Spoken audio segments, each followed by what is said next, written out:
Okay. Assalamualaikum warahmatullahi wabarakatuh.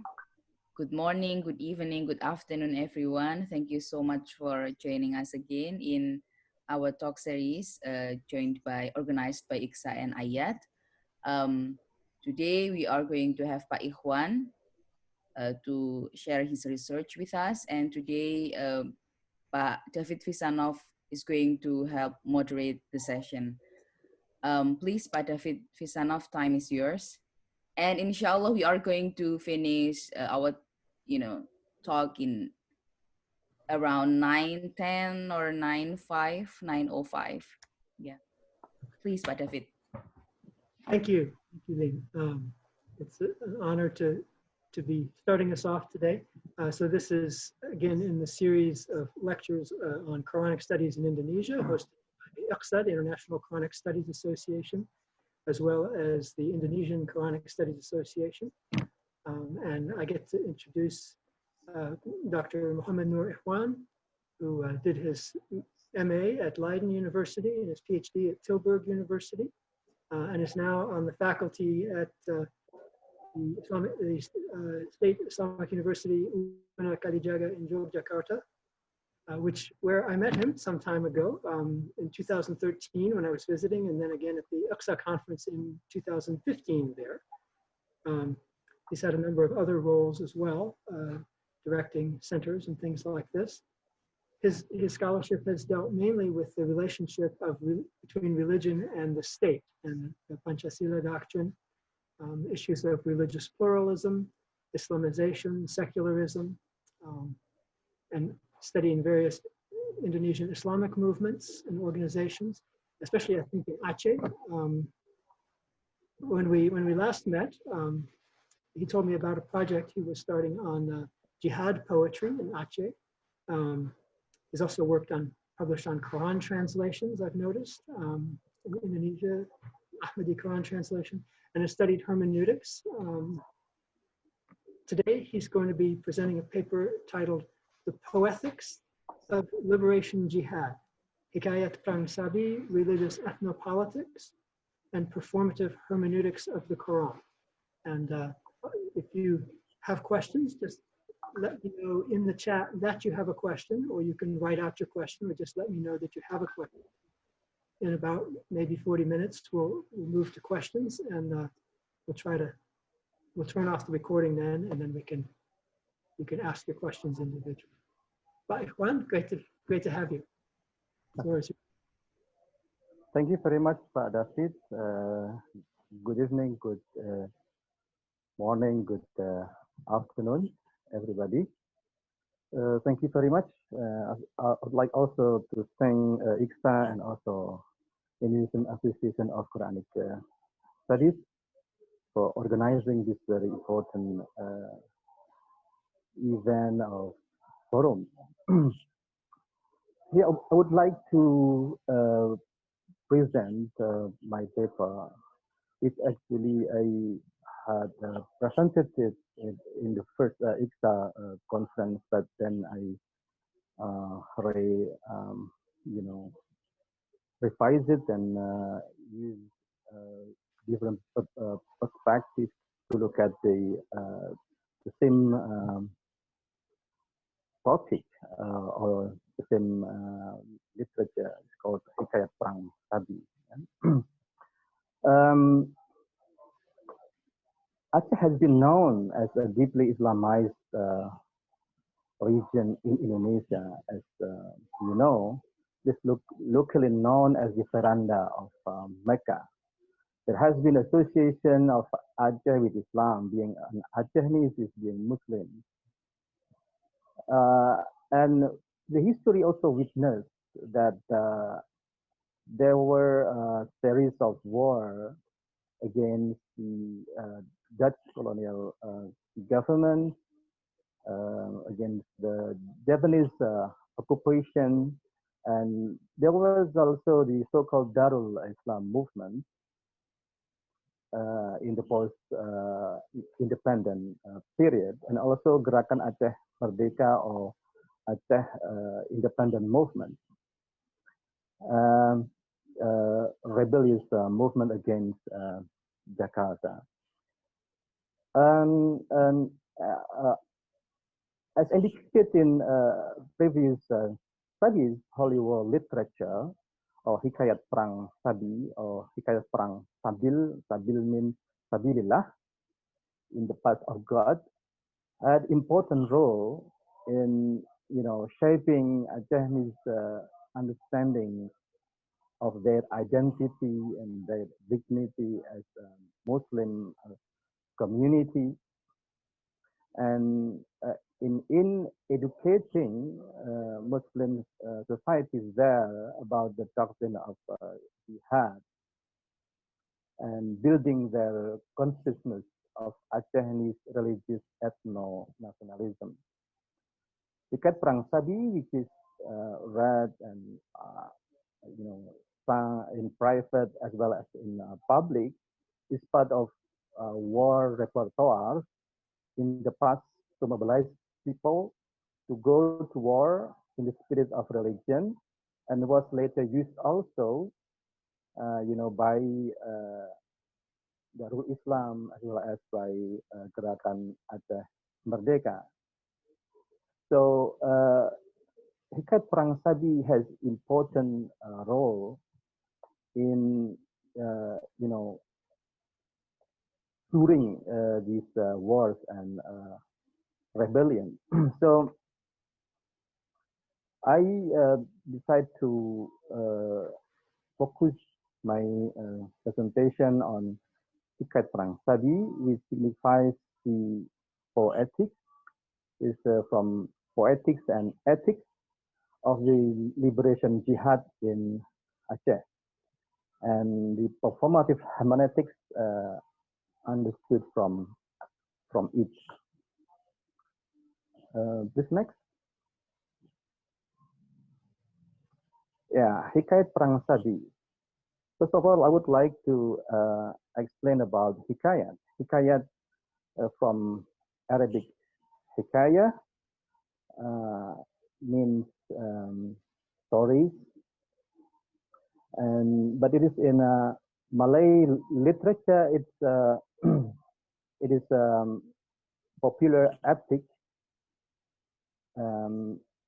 Usually, it contains ethical values and religious norms.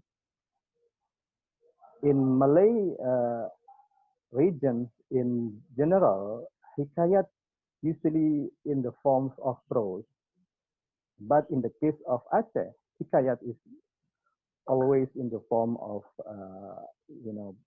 poetry, saja. There are two kinds of or two genres of Hikayat. The first is called tambih or tambeh in the local language. It contains moral, religious admonition, also for the education or pedagogical aim. The second is Iffah. It contains historical stories. Hikayat may contain also scriptural verses, prophetic tradition, local wisdom, as well as tales of fiction and religious legends, and used for moral instruction and even simple lesson books. Hikayat was previously an oral tradition, and then later they are written, but I would argue in the case of Hikayat Prang Sabi, it was written first, and then it spread through oral tradition. So Hikayat Prang Sabi can be considered as war literature genre, which contains those hikayat which don't or don't have the similar title. The title could vary, but there is also the Hikayat Prang Sabi which mentioned or using the similar name. Hikayat Prang Sabi. Hikayat Prang Sabi was very popular in Aceh.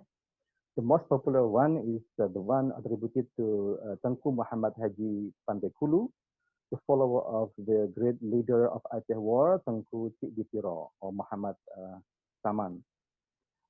There were evidence of the widespread of this hikayat in Aceh.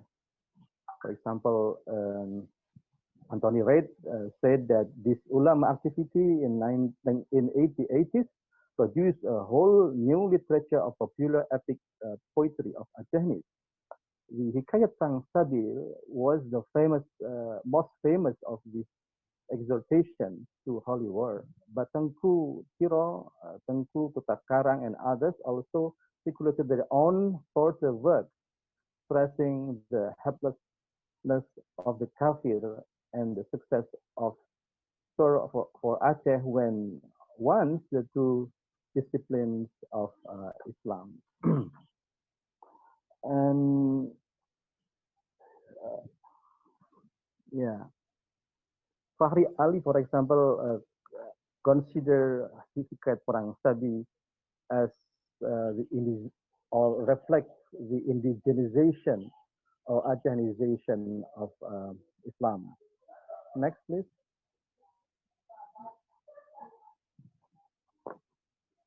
Hikayat Perang Sabi and performative hermeneutics. Hikayat Perang Sabi is not only a text. It is related to the ethos of interpreting and writing by the author, reading, chanting, singing, telling, talking, disseminating, behaving by readers or interpreting community.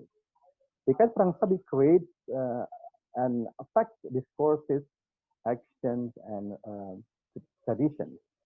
All these related to hermeneutics because these ethos, products, and effects could not happen without the act of interpretation.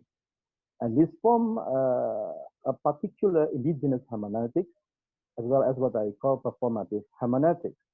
Performative hermeneutics here means that a text is not simply understood and interpreted intellectually, but also through feeling, imagination, senses, gestures, and behaviors, even without understanding or proper understanding in everyday life, not only by person or persons, but also by community, and only through personal acts, but also through political movement.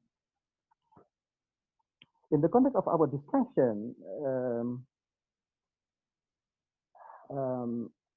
Hikayat Perang Sabi itself is a product of intellectual interpretation of the Quran in the form of poetry, when it is read or chanted usually melodiously by a reading community, because it is usually read in local mosque, madrasah, or dayah, or pesantren, by parents for their children. The meaning and significance of jihad interpreted in the Hikayat Perang Sabi is transformed through oral means with particular emotion, imagination, gestures, so that people could internalize the meaning and significance of jihad and even could perform jihad physically. Next, please. The poetics of liberation jihad. The term poetics or poetics is a neologism. It emphasizes poetics or aesthetics, politics, and ethics. So three aspects which are included in the term poetics. Margaret Toye, in her article towards a poetics of love, post-structural feminist ethics and literary creation, states the poetics in poetics of love needs to be conceived as a complex concept that join together aesthetic, ethical, and political concerns. Joan Ratalak, in the Poetical Wager, said that literature, in contrast to journal writing, so this including Hikayat Perang Sabi, 2 is an entry into public conversation. It is best at its best, it enacts, explores, comment on, further articulate, radically question the ethos of the discourses from which it springs. Hence, my use of word poetics, Retalak's use of the word poetics, hence my use of the word poetics. The efficient cause of my coining the term poetics in the late 1980s was an attempt to note and value traditions in art, exemplified by a linking of aesthetic registers to the fluid and rapidly changing experiences of everyday life. So this is the concept of poetics according to Retalak. Retalak also said that the most vital art is not a positional ideology, but an attempt to be as free of ideology as possible, even as it can never be free of value. I'm convinced, contrary to many thoughtful people I know, that art can be free of ideology, never of politics. But I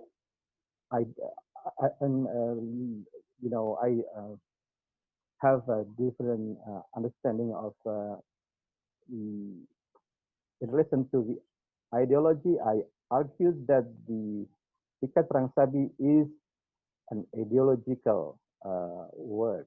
It is ideological because it emerged through the ideological ethos of decolonizing liberation, and so it contains ideological, political, and value driven things. Next, please. Hikayat Prang Sabi signifies the poetics of liberation jihad. It is an entry into public conversation, as we know that Hikayat Prang Sabi was spread widely in Aceh and has become part of its culture. Hikayat Prang Sabi reflects the religious, societal, political situation at the time it was composed in the 19th century Aceh and became widely read in Aceh during the Aceh Wars and rebellion. Hikayat Prang Sabi defines its enemy, Kape or Kafir, who invaded Aceh as a Muslim land. It questions and criticizes the Muslim people, either the learned or ulama and laymen, for being the negligent of the obligation of jihad. It educates them to do jihad. Next, please. Now we come to the Hikayat Prang Sabi. Hikayat Prang Sabi contains 4 stories. The first is story of Ainul Mardiyah. The second is the story of Elephant Troop. The third is story of Said Salmi, and the fourth is story of Muhammad Amin. All of these stories are actually fiction, although some characters are based on real historical figures, and also one is, I think, from the Hadith. So I would only want to give you the short overview of the second story and perhaps the third of what. The story of Elephant Troop describes the attack of Elephant Troop led by the king of Abraha of Abyssinia. The previous slide, please. So it is related actually to the actual the historical story of the attack of Kaabah, mentioned in the Surah Al-Fil. Therefore, surprisingly, that the Surah Al-Fil here used to justify jihad. The surah actually describes the attack of Abraha, but in the context of Hikayat Prang Sabi, it is used to, to justify the jihad, and then the Hikayat Prang Sabi assures Muslims that the story of Ashabul Fil, this story, God would send troops to help Muslims against Dutch unbelievers. So the Surah Al-Fil was interpreted contextually within the context of war against the Dutch. The third story about Said Silmi is a story of a black youth with a bad face who just got married due to the Prophet Muhammad help and loved his beautiful wife very much. But he had to leave his wife to go to battlefield for jihad. He was killed, became a shahid, but he resurrected from death and went home. His wife could not recognize him because his face changed miraculously by God into a very handsome youth. After explaining, his wife was convinced that he was her husband. He visited his wife during night and hide during the light day. People reported to Ali about this, and after observing, reported to the Prophet. The Prophet said that Sa'id Salmi was Sahid, and as Sahid, he was alive, referring explicitly to the Surah Al-Baqarah 154. Interestingly, this story is not a metaphoric interpretation of the first, because Sa'id Salmi got 3 children after, after which God prohibited him to visit his wife. And yes, I think I only would like to mention these 2 stories, unless if you ask later. Next, please. About the audience of the Hikayat Prang Sabi. The audience of Hikayat Prang Sabi was Muslims in Aceh in general, either poor or rich, layman or learned, young or old, men or women. The story also mentioned their social background, like ulama, uli balang, etc. However, despite the general tone, the close reading would uncover that Hikayat Prang Sabi addressed especially Aceh's Muslim young men. It's mentioned such as 15 and 20 years old. The figures in the stories are mostly young men, pemuda pahlawan or young hero, muda bangsawan, muda jauh hari. So it is masculinity is emphasized. Women are excluded from the call for jihad, although they are mentioned in stories as wives and virgin of paradise. Next, please. Would like to mention some examples of the syair. Yeah, it is about the obligation of jihad. I directly translate into English. My brother, follow the command of Allah, going jihad in the path of Allah.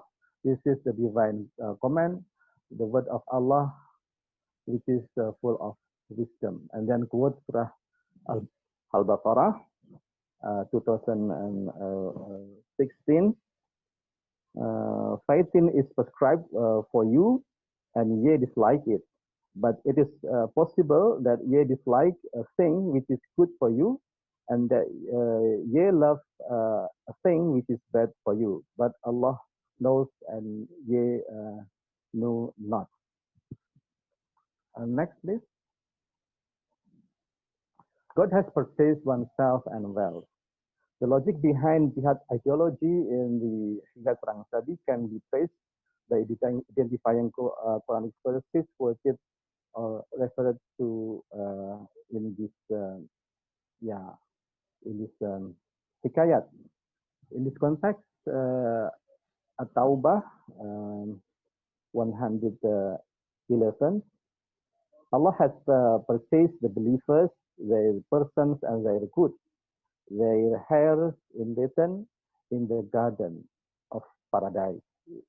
They fight in his cause and slay and are slain, promise binding on him in truth through the law, the gospel, and the Quran, and who is more faithful to his covenant than Allah, then they join in the bargain with ye, have concluded.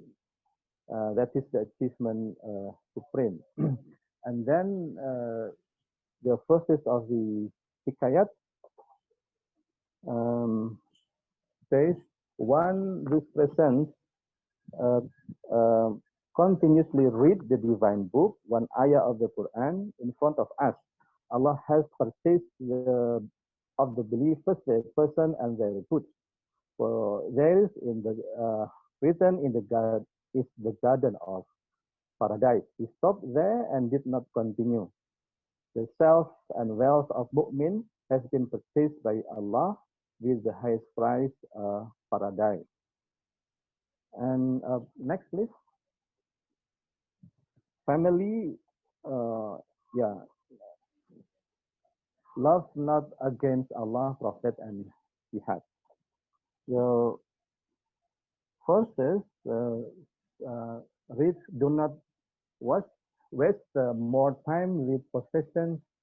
No, if your father, your sons, your brothers, your wife, your clan, your position, and you have gained commerce, you fear may flex, dwellings your love. If these are dearer to you than God and his messenger and the struggle in his way, then wait till God brings his command. God guides not the people of the ungodly, etc. Next, please.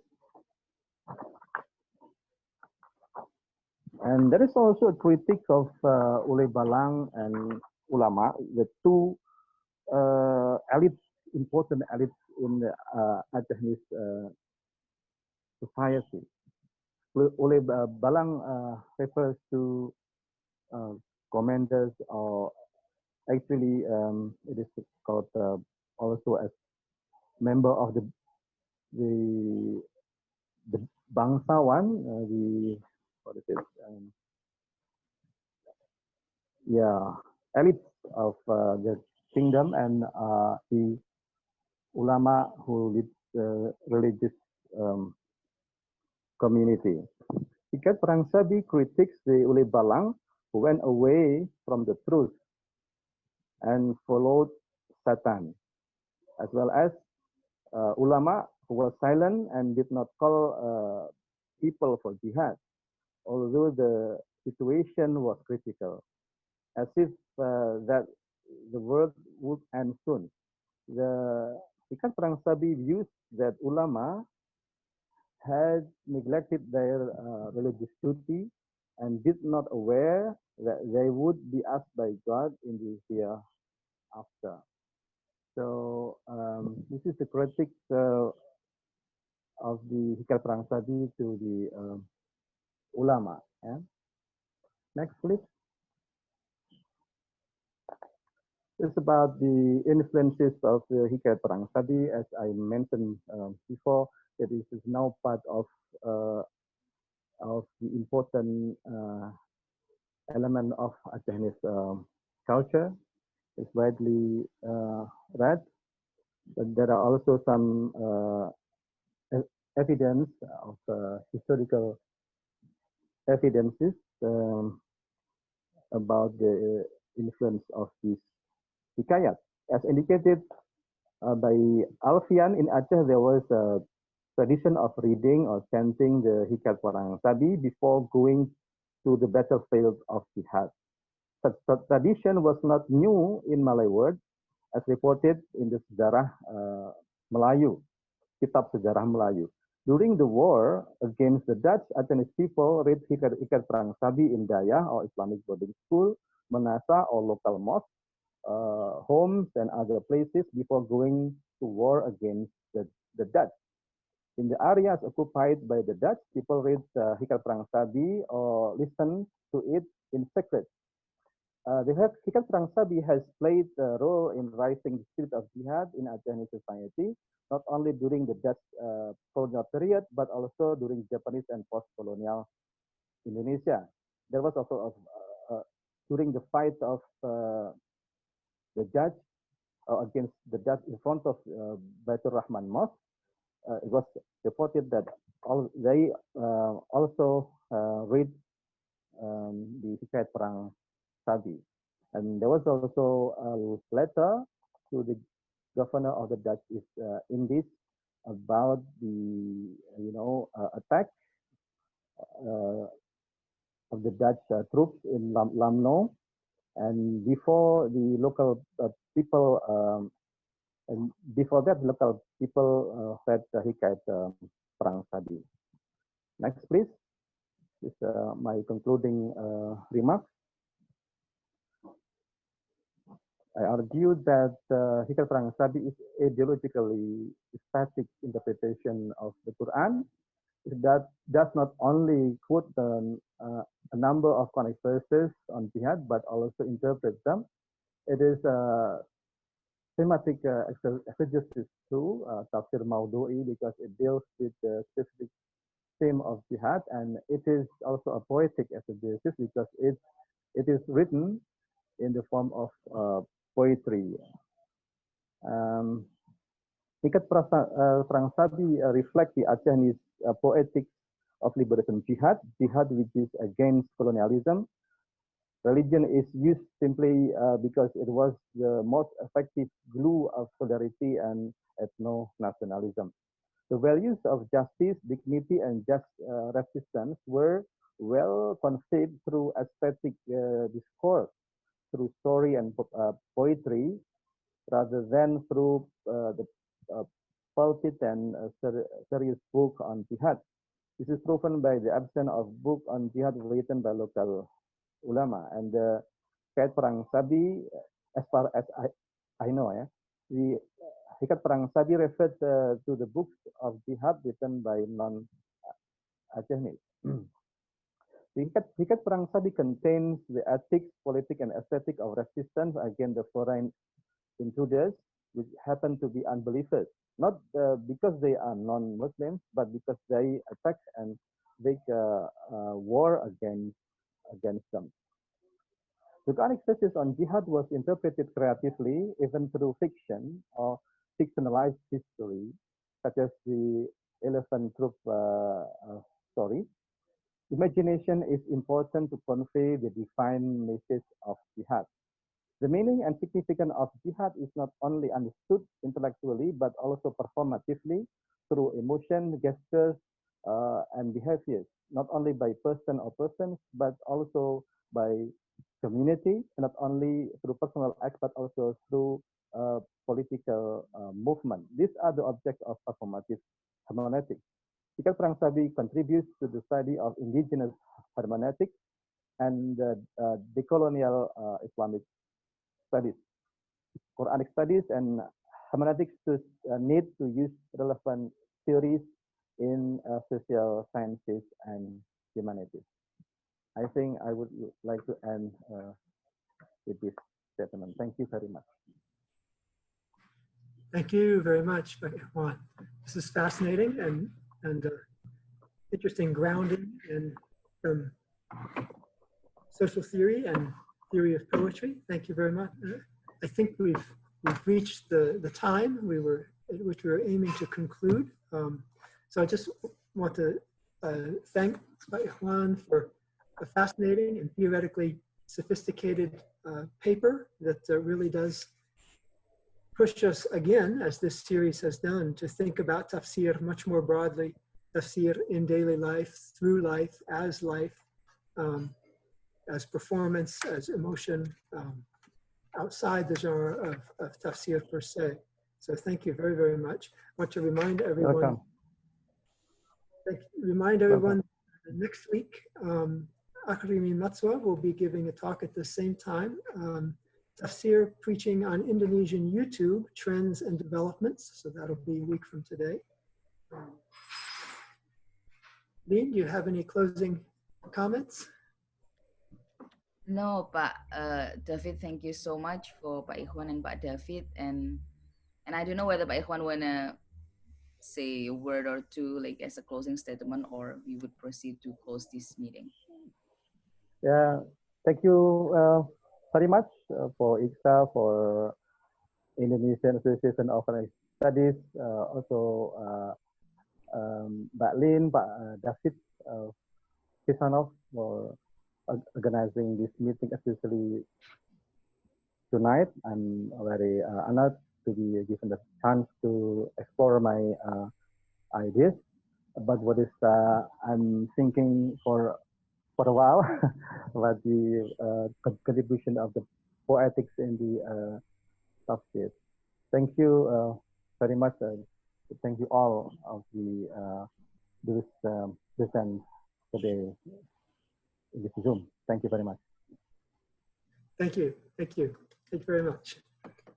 Have a good evening, everybody. Bye. Yeah. Bye. Bye. Yeah.